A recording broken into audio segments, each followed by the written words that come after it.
বন্ধুরা, আজকে ফ্রিল্যান্সিং বিষয়ক নতুন আরেকটি ভিডিও নিয়ে এসেছি, যেখানে আমি আপনাদের সাথে শেয়ার করব একটি টিপস সম্পর্কে, যে টিপসটি আপনি যদি ফলো করেন তাহলে আপনার ফ্রিল্যান্সিং যে ক্যারিয়ার সেখানে কাজের বেসিক্যালি তেমন বেশি অভাব হবে না।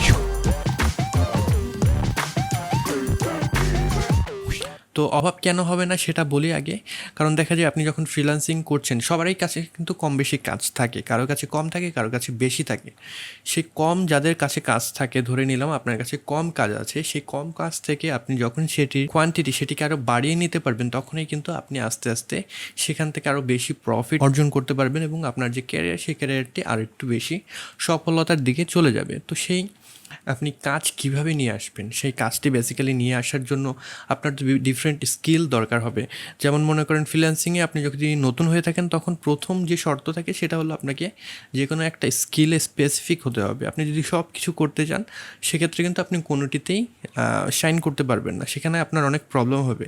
আবার আরেক দিকে আরেকটা কথা আছে যে আপনি যখন কোনো একটি কাজ করবেন একজন ক্লায়েন্টের, সেই কাজের পরে দেখা যায় তার আরও ডিফারেন্ট সলিউশন দরকার হয়।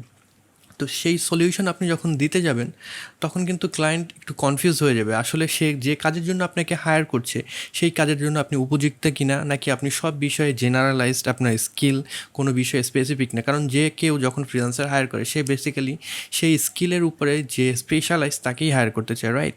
তো আপনি যদি জেনারেলাইজ স্কিলের কোনো লোক হয়ে থাকেন, আপনারা কিন্তু কেউ হায়ার করবে না। তো এখানে এসে একটি কনফিউশনে পড়ে যেতে হয়। যেরকম আপনি মনে করেন লোগো ডিজাইন এক্সপার্ট, এখন কারো যদি ফ্লায়ার দরকার হয় সেক্ষেত্রে কি আপনি সেই ফ্লায়ারটা করতে পারবেন না? ডেফিনেটলি যে লোগো তৈরি করতে পারবে সে যদি আরও কিছু সময় দেয়, সে ফ্লায়ার ডিজাইনও এক্সপার্ট হতে পারবে। যে ফ্লায়ার তৈরি করতে পারবে সে কিন্তু বিজনেস কার্ডও তৈরি করতে পারবে একটু সময় দিলেই। এখন শুধু আপনি লোগো ডিজাইন নিয়ে যদি পড়ে থাকেন সেক্ষেত্রে কিন্তু আমাদের যে ফ্রিল্যান্সিং ক্যারিয়ার সেখানে কিন্তু তেমন বেশি স্কোপ নেই।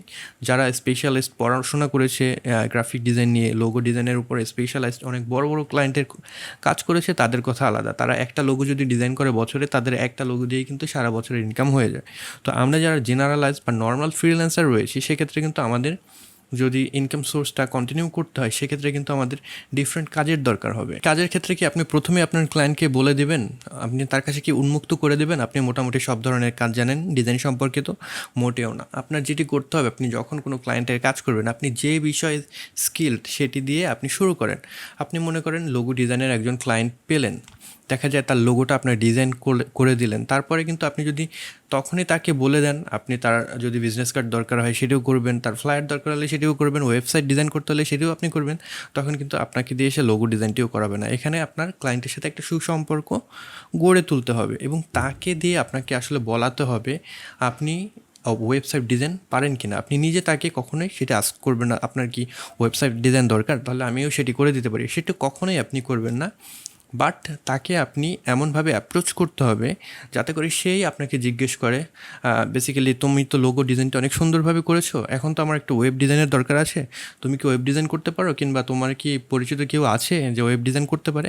এই জিনিসটা তার মুখ দিয়ে বলাতে হবে, বা আপনার ওয়েট করতে হবে যখন সে আস্ক করবে আপনাকে, সে পর্যন্ত আপনার ওয়েট করতে হবে। আপনি যদি প্রথমেই বলে দেন লোগো ডিজাইনের কাজ চলাকালে, তখন কিন্তু সেই লোগো ডিজাইনটাও আপনাকে দিয়ে সে নাও করাতে পারে।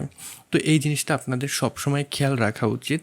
আর মাল্টিপল স্কিল আমি বলবো না খারাপ, আপনি যদি শুরু করেন তখন যে কোনো একটা স্কিল দিয়ে শুরু করেন, যে কোনো একটা স্পেসিফিক জিনিস দিয়ে শুরু করেন, তাহলে আপনার টার্গেটেড ক্লায়েন্ট পেতে সুবিধা হবে। আর যখন আপনি টার্গেটেড ক্লায়েন্ট পাবেন, সেই ক্লায়েন্টের কাছ থেকেই কিন্তু আপনি অন্যান্য কাজও নিতে পারবেন এবং আস্তে আস্তে আপনার যে স্কিল সেট সেটিকে এক্সপ্যান্ড করতে পারবেন, ডিফারেন্ট সেক্টরে যেতে পারবেন। তো আশা করি এই টিপসটি আপনাদের ভালো লেগেছে। যদি ভালো লেগে থাকে বা এই ভিডিও দেখে যদি আপনারা উপকৃত হয়ে থাকেন, তাহলে অবশ্যই ভিডিওটি একটু লাইক করবেন, কমেন্ট বক্সে মতামত জানাতে ভুলবেন না। এই চ্যানেলে যদি আপনি নতুন হয়ে থাকেন তাহলে অবশ্যই সাবস্ক্রাইব করবেন।